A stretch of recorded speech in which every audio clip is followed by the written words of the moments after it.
যত ভোট আগে আসবে আমাদের মধ্যে আমরা হিন্দু মুসলমান যে একসাথে বসবাস করছি অনেকে সহ্য হচ্ছে না।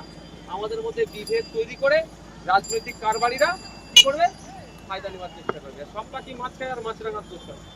অনেক পাখি আছে মাছ খেয়ে নেয় হিন্দু মুসলমানের মধ্যে, তারা বিভেদ দেখাতে যাবে। এবং দেখলো হয়তো হঠাৎ ফেসবুকে কেউ পোস্ট করেছে হযরত মুহাম্মদ সাল্লাল্লাহু আলাইহি ওয়াসাল্লামকে নিয়ে একটা খারাপ ভাষা লিখেছে, বা আবার দেখবে ফেসবুকে পোস্ট করেছে কালী ঠাকুরকে নিয়ে একটা খারাপ ভাষা লিখেছে।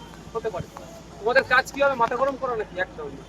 তোমাদের কাজ কি হবে, হযরত মুহাম্মদ সাল্লাল্লাহু আলাইহি ওয়াসাল্লামকে নিয়েও যদি কেউ খারাপ মন্তব্য করে, কোনো ঠাকুরকে নিয়ে যদি খারাপ মন্তব্য করে, সাথে সাথে গ্রামের শুভবুদ্ধি সম্পূর্ণ মানুষকে নিয়ে হিন্দু মুসলমান নির্বিশেষে এক হয়ে থানায় যাবে যে আমরা ওর বিরুদ্ধে মামলা করবো।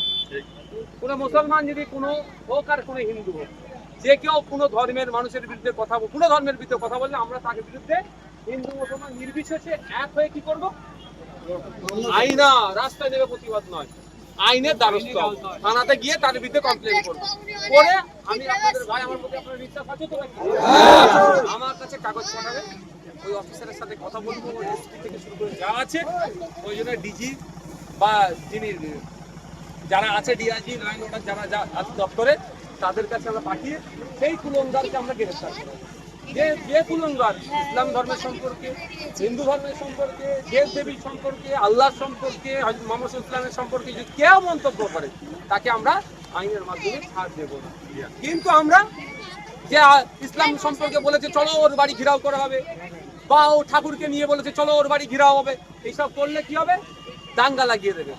এইসবে ফাঁদে আমরা পা দেবো না। আমরা আইনের দ্বারস্থ হবো, আইনের সহযোগিতা নিয়ে ওকে আইনের মাধ্যমে ওকে জব্দ করবো। মাথায় থাকবে তো ভাই? আমরা একসাথে বসবাস করছি, এটা অনেকে সহ্য হচ্ছে না, কিন্তু আমরা একসাথেই থাকবো। কলকাতার বাবুরা এখানে এসে ক্ষতি হলে দেখতে আসে না, খুব বেশি হলে ছবি তুলতে আসবে। এখানকার মানুষকে এখানকার জীবিকা অর্জন এখানে একসাথে থাকে করতে হবে। কলকাতার বাবুরা যদি এত ভালো আপনাদের বাঁচত, তাহলে এই বাঁধগুলো সুন্দরবন এলাকা ঢালাই বাঁধ হয়ে যেত। ঢালাই বাঁধ হলে প্রতি বছর কি আর ভাঙতো ভাই? ঝড় ঝাপটা যাই হোক 100-200-400 বছর টিকতো, তা করেনি। ঢালাই বাঁধ হোক, তা নিয়ে আওয়াজ তুলবে না বাবুরা, শুধু আপনার আমার মধ্যে লাগিয়ে দেওয়ার চেষ্টা করবে। এটা মাথায় রাখবেন ভাইয়া। আসছি, সব ভালো থাকবে।